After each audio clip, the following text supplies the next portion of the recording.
Resolución aplicada de problemas con MATLAB. Voy a empezar una serie de tutoriales dirigida a los usuarios principiantes de MATLAB con la finalidad de describir este software como una herramienta de apoyo a las prácticas de ciencia y de la ingeniería. No está basado en un área específica del conocimiento ni en técnicas avanzadas de programación, sino que pretende ser una guía de las buenas prácticas y del correcto uso de MATLAB para la resolución de problemas. En este caso, la mayoría de los ejercicios van a estar basados en el libro Solución para problemas de ingeniería con MATLAB de Dolores Metter, que pueden encontrar en la descripción del video. El ejercicio corresponde a la sección 2.5 Resolución aplicada de problemas, motor turbohélice avanzado. Primero vamos a contextualizar un poco el tema. Un motor turbohélice avanzado llamado abanicos inductos, UDF, Unducted Fan por sus siglas en inglés, es una de las prometedoras tecnologías que se están desarrollando para aviones de transporte futuros. Los motores de turbohélice que han estado en uso desde hace varias décadas combinan la potencia y la confiabilidad de los motores de reacción con la eficiencia de las hélices, como el ejemplo del medio. Esos motores representan una mejora significativa respecto a anteriores motores de hélice impulsados por pistones, como el ejemplo de la izquierda. No obstante, su aplicación se ha limitado a aviones pequeños para cubrir rutas cortas porque no son tan rápidos ni tan potentes como los motores de aspas a reacción que se emplean en los aviones de pasajeros de mayor tamaño, como el ejemplo que se encuentra en la parte derecha. El motor UDF aprovecha los avances significativos en la tecnología de hélices que se han probado cuidadosamente en túneles de viento y que han angostado la brecha de rendimiento entre los motores turbohélice y los de aspa a reacción. Nuevos materiales, formas de aspas y mayores velocidades de rotación permiten a los aviones con motores UDF volar casi con la misma rapidez que los aviones provistos de motores con aspas a reacción, con mayor eficiencia de combustible. Además, el UDF es considerado más silencioso que el motor turbohélice convencional. El ejercicio dice lo siguiente. Durante un vuelo de prueba de un avión con motor UDF, el piloto de prueba ajustó el nivel de potencia del motor a 40.000 newtons, en lo que el avión de 20.000 kilogramos alcanza una velocidad de crucero de 180 metros sobre segundo. A continuación, las gargantas del motor se ajustan a un nivel de potencia de 60.000 newtons y el avión comienza a acelerar. Al aumentar la velocidad del avión, el arrastre aerodinámico aumenta en proporción con el cuadrado de la velocidad respecto al aire. Después de cierto tiempo, el avión alcanza una nueva velocidad de crucero en la que el empuje de los motores UDF es equilibrado por el arrastre. Las ecuaciones empleadas para estimar la velocidad y aceleración del avión desde el momento en que se ajustan las gargantas hasta que el avión alcanza su nueva velocidad de crucero aproximadamente 120 segundos después son los siguientes. Aquí nos presentan la ecuación para la velocidad en este experimento y la ecuación para la aceleración en este movimiento. Es decir, estas van a ser las ecuaciones que tendremos que ingresar al programa.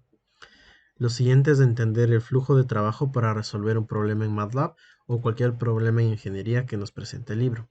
Lo primero es el planteamiento del problema, que no es otra cosa que establecer claramente lo que el problema solicita. Calcular la nueva velocidad y aceleración del avión después de un cambio en el nivel de potencia. Número 2. Descripción de entradas y salidas, que no es otra cosa que hacer un pequeño diagrama donde determinemos claramente cuáles son las entradas o valores iniciales que tenemos para nuestros cálculos. En este caso vamos a ingresar el tiempo inicial y el tiempo final. Y las salidas son los valores que les hemos asignado a las incógnitas que hemos encontrado a través de nuestro proceso o nuestro programa. En este caso, los valores de la velocidad con su respectiva gráfica y valores de aceleración con su respectiva gráfica. Eso es lo que tendremos que tener como salida de nuestro programa. La parte número 3 es un ejemplo a mano. El libro nos sugiere hacer ciertos cálculos con distintas incógnitas para comprobar la lógica de estos cálculos y luego hacer su comprobación con el programa cuando ya terminen. Es decir, cuando el tiempo sea cero, la velocidad según la ecuación presentada anteriormente tendrá que ser igual a 181.3566 y la aceleración a 0.9608. Cuando el tiempo aumenta, la velocidad también aumenta, pero la aceleración disminuye. Es decir, eso tiene que estar representado en la gráfica. La parte número 4 es el desarrollo del algoritmo cuando concretamente escribimos el programa. Independientemente en qué lenguaje de programación se escriba, hay que tener lo siguiente en cuenta. La generación de curvas con los valores de velocidad y aceleración requiere de los siguientes pasos.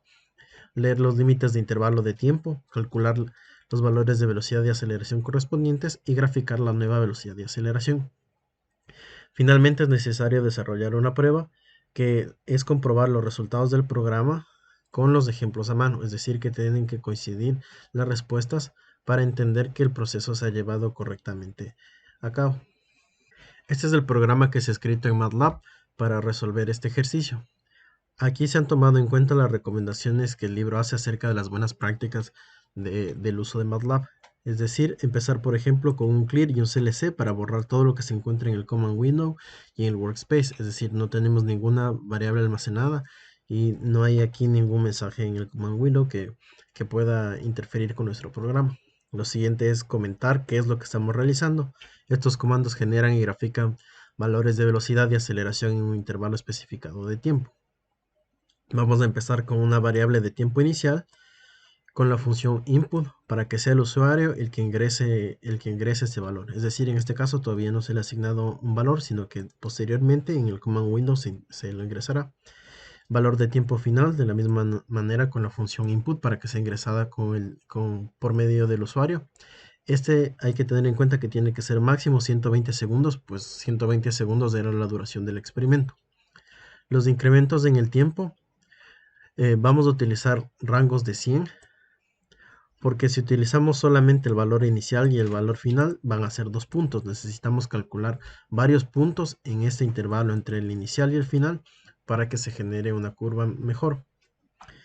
El tiempo es el valor inicial, va a dar los saltos con el valor del incremento, en este caso acá, de 100 hasta llegar a 100 y el tiempo final.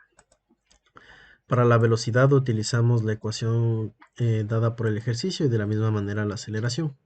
En este caso el libro sugiere no escribir ecuaciones que superen el ancho de página de MATLAB. A pesar de que pueden verse desplazándose hacia la izquierda o hacia la derecha, el libro recomienda utilizar 3 puntos para saltar a la siguiente línea y seguir en la misma ecuación. Es decir, esta parte de aquí le pertenece a la variable velocidad, solamente que ha sido ingresado en otra línea diferente. La línea de la aceleración, la ecuación de la aceleración. Y para generar la gráfica en una misma ventana hemos utilizado la operación subplot, donde en un mismo cuadro de gráfico van a estar ambas curvas, es decir, la curva de la velocidad y la curva de la aceleración. De la misma manera, aquí hemos utilizado los 3 puntos para no exceder el ancho de página. Y es importante tener en cuenta que como buena práctica en MATLAB y en cualquier gráfica de ingeniería que se presente, siempre tiene que tener su título, en este caso es velocidad, aceleración, y qué es lo que estamos viendo en el eje X y en el eje Y. En el eje Y estamos viendo metros sobre segundo, que son las unidades para la velocidad. Y en el caso de la aceleración, metros sobre segundo al cuadrado. En el eje X para ambas será tiempo, que está dado en segundos. Vamos a correr el programa y comprobar. Ingresar el tiempo inicial, vamos a hacerlo como en el ejemplo a mano, el primero 0 y el segundo 5. Tenemos que ver lo siguiente, la velocidad crece, es decir que está bien, y la aceleración disminuye. Tenemos el título, tenemos las unidades y tenemos también las unidades en el eje X. Lo que tendríamos que comprobar es que el valor al final de la velocidad a los 5 segundos corresponda con el ejemplo a mano, tanto para la velocidad como para la aceleración. 185.0256. Vamos a comprobar con el ejemplo a mano. Para el ejemplo a mano, los 5 segundos, 185.0256 y la aceleración 0.8775. Para la comprobación de la aceleración, podemos ver que a los 5 segundos corresponde con el ejemplo a mano, lo que quiere decir que el ejercicio está bien resuelto. Lo que hay que hacer a continuación es ingresar todo el intervalo del experimento para generar la curva propia de este experimento. Es decir, ingresar el tiempo inicial en 0 segundos y el experimento acabó a los 120 segundos. Y tendríamos la siguiente curva.